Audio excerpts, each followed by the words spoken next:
Hi friends, जैसा कि आप सब जानते हैं कि आज संकट चौथ है।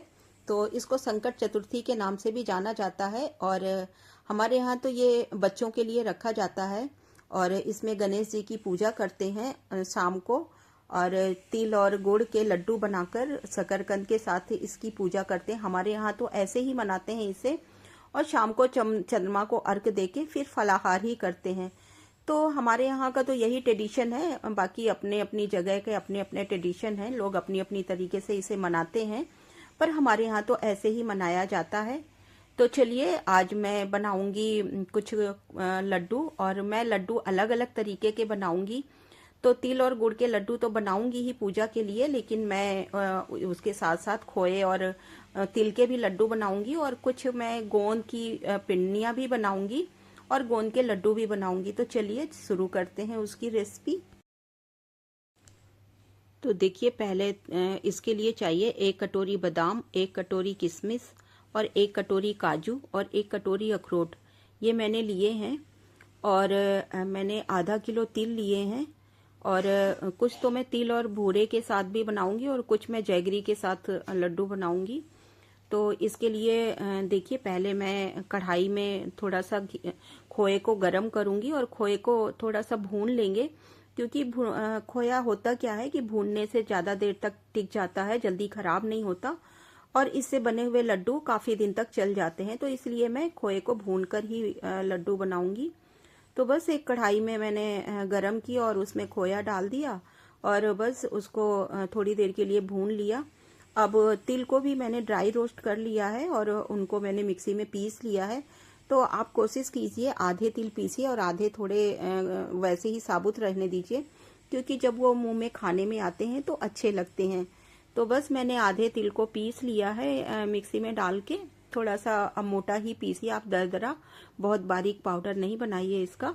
और जो खोया है, देखिए मैंने खोया को भूना और इसी में मैं ये ड्राई फ्रूट्स पिसे हुए थोड़े से और ये पिसे हुए तिल और इसके साथ ही मैं बूरा इसमें डालूंगी और बस इनको मिक्स कर लूंगी अच्छे से।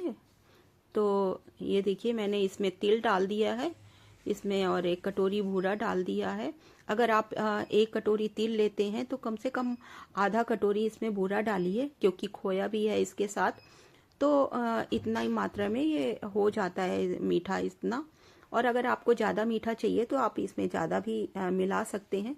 और बस इसके साथ मैंने थोड़े से ड्राई फ्रूट्स पिसे हुए मिला दिए हैं और सबको अच्छे से मिक्स करके लड्डू बना लिए इनके। और इस तरह से खोए और तिल के लड्डू तो बन गए। तो अब आगे बनाएंगे हम ड्राई फ्रूट्स के लड्डू। तो देखिए, ये तो मैंने इसको बना लिया। थोड़ा गरम गरम में ही इसको करिए तो अच्छे से ये बन जाते हैं, नहीं तो फिर ठंडा होने पे खोया जमने लग जाता है घी के कारण। तो बनाने में थोड़ी सी मुश्किल होती है, इसलिए कोशिश कीजिए इसको थोड़ा सा गर्म हो तभी आप इसे लड्डू बांध लीजिए, तो अच्छे से बंध जाते हैं। और अब देखिए, एक कढ़ाई में मैंने घी डाला है और इसमें मैं जो आगे के लड्डू बनाऊंगी उसके लिए ड्राई फ्रूट्स भून लिए हैं। तो बस मैंने थोड़े से फ्राई किए हैं घी में। और ये पहले मैंने बादाम डाला है। बादाम को थोड़ा टाइम लगता है भुनने में, तो इसलिए मैंने पहले बादाम भून लिए हैं सी आंच में। और उसके बाद मैंने इसमें काजू डाला है। तो बस काजू को भी धीरे धीरे आंच में इसको भूनेंगे जब तक ये थोड़े से हल्के ब्राउन ना हो जाए। और बहुत ज़्यादा ब्राउन नहीं करने हैं इनको, हल्का सा बस कलर आ जाए गोल्डन कलर, और इनको निकाल लेंगे।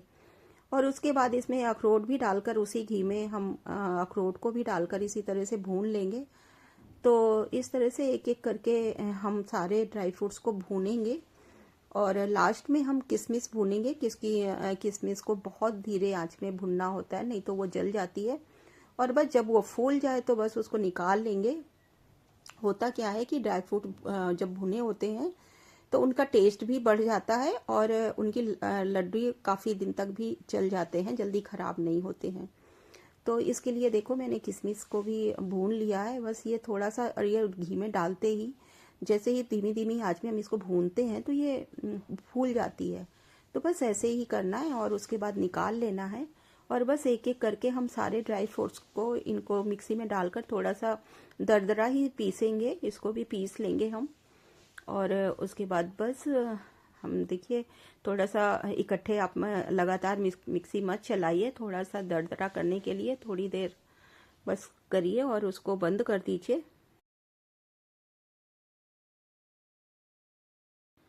अब फिर से उसी कढ़ाई में मैंने ये देखिए जैगरी डाल रही हूँ मैं।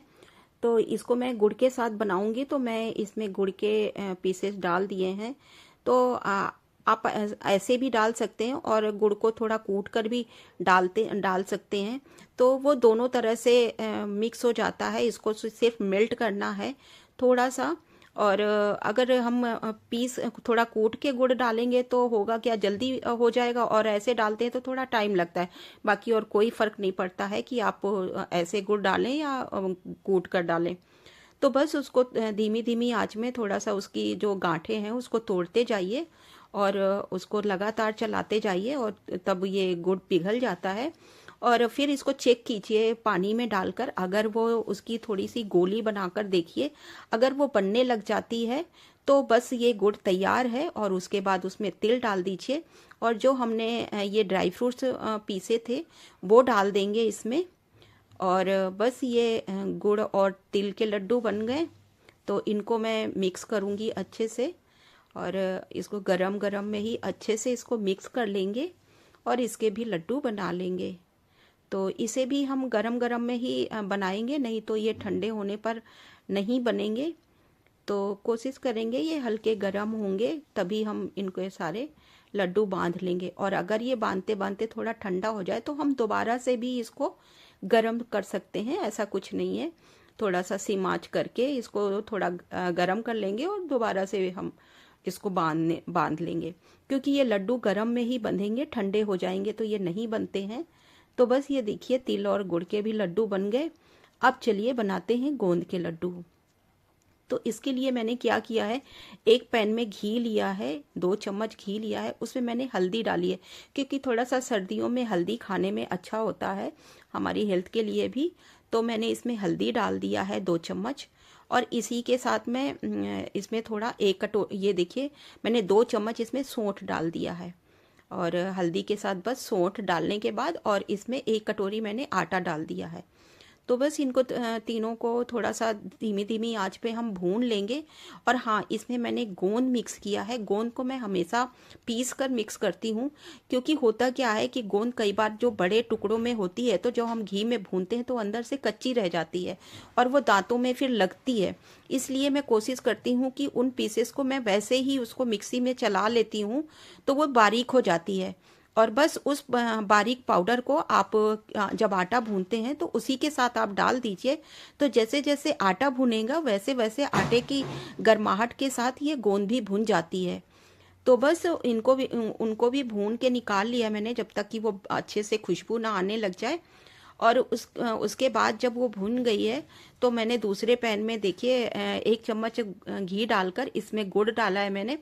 तो बस इसमें भी मैं गुड़ को पिघला लूँगी, और अच्छे से जब ये पिघल जाएगा तो इसमें वो जो हमने भुना हुआ था आटा और ये वो सारे डाल दूंगी। और इसके साथ मैं जो ड्राई फ्रूट्स पीसे हैं उनको भी इसमें मिक्स कर दूंगी। तो देखिए इसमें इसको गुड़ को अच्छे से मिक्स करना है, जबकि इसमें बिल्कुल गांठें नहीं होनी चाहिए। इसकी भी कुछ चाशनी नहीं बनानी है, बस थोड़ा सा मेल्ट करना है, गुड़ मेल्ट हो जाए उसके बाद हम बस वो जो हमने वो आटा भुना था वो डाल देंगे। थोड़े से इसमें भी तिल डाल दिया मैंने टेस्ट के लिए। वैसे कोई ज़रूरी नहीं है कि आप तिल डालें, लेकिन मैं तिल के बना ही रही थी तो तिल था इसलिए मैंने डाल दिया उसमें। और बस इसके साथ जो ड्राई फ्रूट्स पीसे थे वो सारे ड्राई फ्रूट्स डाल देंगे। और बस इसके भी देखिए पहले मैंने पिन्नियाँ बना ली हैं इसकी। और चाहे तो आप पिन्नियों का आकार दे दें और चाहे तो आप इसी के लड्डू बना लें, तो आप दोनों तरह से इसको बना सकते हैं। तो देखिए आधी तो मैंने इसकी पिन्नियाँ बना ली हैं और इसी में आधे के मैं लड्डू बना लूँगी। तो इस तरह से ये मेरे 3 तरह के लड्डू रेडी हो गए। और इनको मैं शाम को गणेश जी की पूजा करते समय मैं इनको पूजा में रखूँगी। हमारे यहाँ तो तिल और गुड़ के लड्डू कंपलसरी होते हैं तो वो रखते हैं और शकरकंद से उनकी पूजा की जाती है। तो बस इस तरह से मैंने लड्डू बना लिए। और विंटर सीजन था तो लड्डू तो खाए जाते हैं, इसलिए मैंने कई तरह के लड्डू बना लिए। और इस तरह से ये देखिए मेरे 3 तरह के लड्डू तैयार हो गए हैं और ये खाने में बहुत टेस्टी लगते हैं। तो आप लोग भी कोशिश कीजिए, ऐसे बनाइए इसे और खाइए। और अगर पसंद आए तो मेरे चैनल को लाइक कीजिए, सब्सक्राइब कीजिए। तो चलिए ये देखिए ये 3 तरह के मैंने लड्डू बना लिए हैं। तो अगर कोई सजेशन हो तो ज़रूर मुझे कमेंट करके बताइए आप लोग, और अपनी फैमिली और फ्रेंड्स के साथ इस वीडियो को शेयर भी कीजिए। तो मिलते हैं फिर किसी ऐसे ही वीडियो के साथ। तो चलिए शाम की भी मैं जब मैंने पूजा की शाम को, तो मैं उसका भी आपको रिव्यू देती हूँ। तो बस शाम को हम चंद्रमा निकलने पर हम पूजा करते हैं।